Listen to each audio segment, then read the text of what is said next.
안녕하세요. 오늘은 조조가 처음 사회에 발을 디뎠을 때 어떠한 일을 먼저 시작했는지 알아보도록 하겠습니다. 읽어주시고요. 오늘의 등장인물은 조조가 당연히 주인공이고요. 사마방이라는 사람이 나옵니다. 건석이라는 사람의 숙부도 잠깐 나옵니다. 저번 편에 했던 허소의 조조의 평가부터 시작을 해보도록 하겠습니다. 당신은 치세의 능신이요, 난세의 가능이요 라고 허소가 조조를 평가했다고 했죠. 이 평가는 이제 두 가지로 해석을 나눌 수가 있어요. 첫 번째는 치세에 처하게 되면 능신이 되는 거고, 난세에 처하게 되면 가능이 된다는 뜻입니다. 그리고 또 다른 뜻은 천하를 다스리게 되면은 능신이고, 천하를 어지럽히게 되면은 가능이라는 거예요. 두 번째는 좀 더 조조가 어떤 선택에 따라서 운명이 바뀐다는 게 느껴지죠. 그래서 이 쩌리 시절의 조조가 어떤 길을 갈 것인지 선택의 기로에 놓인 거죠.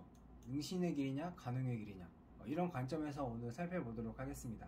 조조가 20세 때 효렴으로 추천이 돼서 난관이라는 걸 맡게 됐다고 해요. 효렴이라는 게 뒤쪽에도 더 자세히 나올 텐데 관리가 될 자격을 가졌다는 의미라고 해요. 이게 추천을 받아서 관리에 들어가는 첫 번째 과정이라고 볼 수 있는 것 같아요. 그래서 이제 난관이라는 걸 맡게 됐는데, 한나라 시대의 간부 육성 방식이라고 합니다. 황제의 친척이나 측근의 자제 중에 인품과 사상, 태도, 이미지가 좋은 젊은이를 뽑아서 황제 곁에서 낭이 되는 건데, 다시 말해서 관료사회에 적응을 할 수 있게끔 훈련을 해주는 그런 과정인 것 같아요. 한나라 때 이제 이 난관이라는 사회적인 위치가 많이 변화를 했다고 합니다. 처음에는 황제의 친척이나 측근의 자제들만 해가지고 소수의 인원만이 난관이 됐다면, 한나라 말기쯤 돼서는 황제의 친척과 측근의 전유물이 아니게 되었고, 궁중 안으로 들어와서 황제의 시위 역할을 했다면은 나중에는 황제의 신변 호위를 하지 않게 되었고, 다시 말해서 이제 황제의 곁에서 멀어졌다고 볼 수 있는 것 같아요. 권력이라는 게 사실은 어떤 위치에 있는가 라기보다는 권력을 가진 핵심 인물에 얼마나 가까이에 있는지가 중요하잖아요. 그런 면에서 이 난관의 사회적인 위치가 초창기에 비해서는 더 안 좋아졌다라고 볼 수 있는 것 같아요. 그리고 국가의 정치에 참여를 하고 다른 관직을 빨리 맡을 수 있었다면은, 이제 말기 가서는 뭐 그런 거 상관없이 그냥 이 사람이 배경이 있느냐 없느냐 이거 하나로만 가지고 관직을 임명을 했다고 해요. 그러면은 조조는 배경이 있었나? 조조는 배경이 있었습니다. 할아버지는 전편에도 말했다시피 바로 비정후 조등이었고, 부친 조승은 지위가 삼공이었죠. 물론 돈을 주고 샀지만 한마디로 조조는 배경이 있었습니다. 그래서 낙양 북부위에 임명이 됩니다.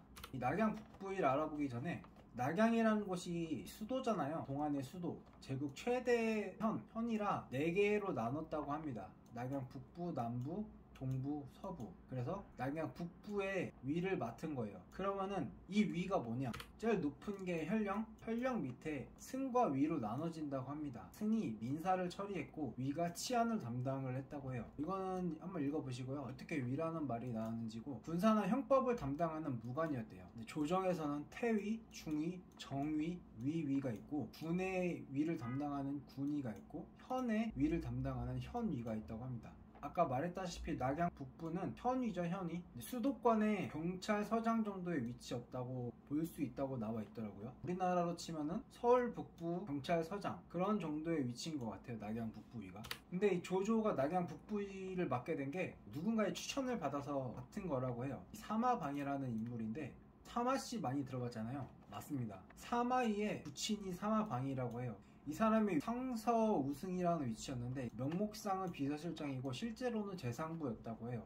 정확하게는 이게 어느 정도인지 모르겠지만 강력한 권력을 가진 최상위층의 인물 중에 하나이지 않을까 싶어요. 이 사마방이 조조를 낙양 북부위에 추천을 양곡이라는 사람한테 했는데, 양곡은 선부상서라는 위치였는데 이게 인사장관이라고 해요. 그러니까 이 사람을 통해서 이제 조조를 임명하도록 한 거죠. 근데 조조는 사실은 낙양 북부위보다는 낙양영이 되고 싶다고 합니다. 그러니까 낙양이 아까 현이라고 말했잖아요. 더 높은 걸 원했지만 임명은 낙양 북부위에 임명이 되었던 거죠. 근데 나중에 조조가 커가지고 업성에 사마방을 초청해서 썰을 풀듯이 술자리 같은 데서 이제 과거 얘기를 하는 거죠. 이제 사마공, 공께서는 지금도 내가 1개 부연급의 경찰서장을 맡을 수 있다고 보시오? 이렇게 물어보니까, 당시 이 노인네가 대왕을 추천할 때에는 대왕께서는 낙양 북부위를 맡기에 딱 맞았습니다. 그러니까 자기의 인사가 적절했던 인사라고 하는 뭐 그런 거였죠.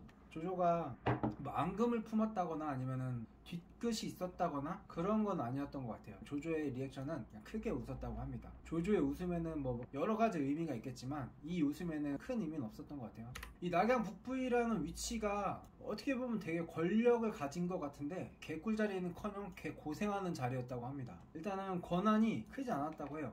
근데 책임은 무거웠다고 합니다. 권한은 없는데 책임만 큰 그런 일들, 딱 봐도 느낌 오시죠? 네, 그런 일이었다고 하고, 그리고 이 권세가들이 매우 많은 곳이었다고 합니다. 이 권세가들 특징이 법 같은 거는 안중에도 없고 개진상 부리죠. 법보다 자기가 위에 있다고 생각하고, 근데 진짜로 그 권력의 핵심들과 가까이 있기 때문에 건드릴 수도 없죠. 그렇기 때문에 더 짜증나는 곳인데, 거기다가 수도 지역의 치안을 담당하는 거기 때문에 이것도 굉장히 골치 아프잖아요. 그래서 이게 까다로운 자리인데, 이런 자리를 맡을 인물이 가져야 할 어떤 능력이라 한다면 허튼 수작 같은 거 넘어가면 안 되고 명확함이 있어야 되고 간교한 사람이어야 되는데, 그게 바로 조조라고 사마방이 판단을 했던 것 같아요. 이제 조조가 이제 부임을 합니다. 낙양 북부 경찰서장에 딱 부임을 해요. 바로 다 집합을 시킵니다. 부임하자마자 관서의 아문을 새롭게 고쳤다고 해요. 아문이 뭔지는 저도 이 부분은 잘 모르겠어요. 그리고 5색의 큰 몽둥이를 대문마다 10개씩 걸어놓고 금령을 어기는 자가 있으면 누구라도 가리지 말고 몽둥이도 때려 죽이라고 이렇게 명을 했다고 합니다.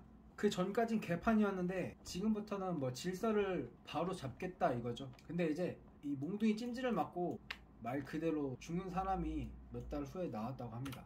황제 엄청난 총애를 받는 건석이라는 환관이 있었는데 엄청난 권력을 가졌겠죠. 바로 이 건석의 조카도 아니고 숙부였다고 해요.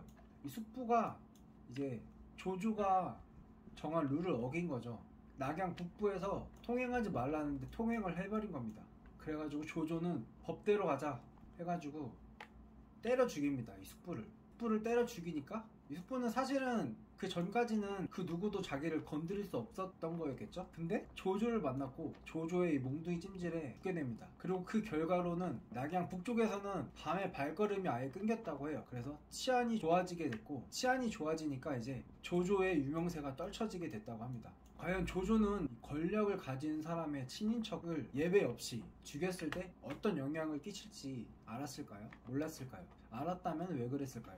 그 이유는 이제 이중택 교수가 추측을 해봅니다. 크게 두 가지로 볼 수 있다고 해요. 첫 번째는 세상을 깜짝 놀라게 하려고 했다. 조조가 20세 때 갓 세상에 이 삼국지 씬에 딱 등장했잖아요. 근데 그때 등장할 때만 해도 뭐 무명이었겠죠? 그래서 이 양현자명 본지령 전편에도 나왔던 조조가 쓴 글인데 여기에도 추측할 수 있는 부분이 나온다고 합니다. 아마도 세상 사람들은 나를 평범하거나 모자란 사람으로 보았을 것이다. 그래서 일군의 태수가 되어 정사와 교화를 잘 베풀어 명예를 세운 뒤 세상 선비들에게 나의 존재를 분명히 알리고자 했다. 조조 자신이 그냥 평범한 사람이 아니라는 거를 이 사건을 통해서 알리고 싶었던 것 같아요. 전국적으로 약간 어그로 끄는 어떤 조조의 특성이 나온 거라고 볼 수 있죠. 첫 번째 이유고, 두 번째 이유는 이제 조조의 사상적이라고 해야 되나? 조조의 가치관, 법률과 기강을 엄격하게 해가지고 그거를 지키는데 인정사정 봐주지 않는다. 나는 그런 사람이다. 내 원칙을 어기는 사람은 누구라도 죽을 수 있다. 그런 마인드를 확실히 보여주기 위한 첫 번째 행동이었던 것 같다고 추측을 하고 있습니다. 그래서 앞으로 펼칠 자신의 일처리들, 자신이 커나감에 있어서 행동하는 그런 원칙들을 예행 연습이었던 것 같아요. 그래서 혹시 이렇게 생각할 수도 있잖아요.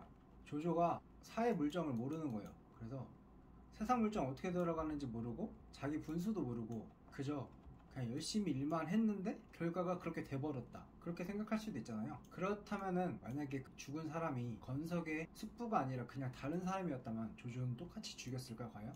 이런 생각도 해볼 수 있겠죠.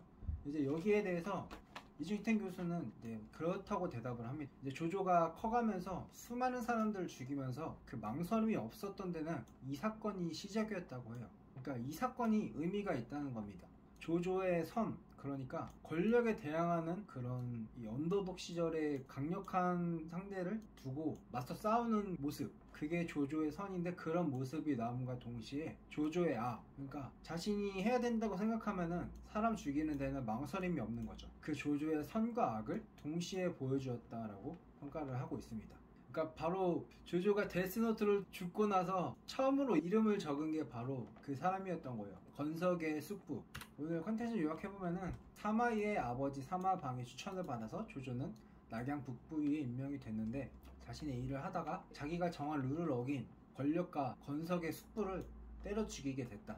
이 때려 죽인 일은 앞으로 수많은 사람들을 죽이는 조조의 성격이 보인 첫 번째 사건이었다. 이렇게 의미를 둘 수 있다. 이렇게 정리해 볼 수 있겠고요. 그렇다면 실세의 숙부를 때려 죽인 조조는 뒤에 어떻게 되었을까요? 다음에 알아보도록 하겠습니다. 안녕.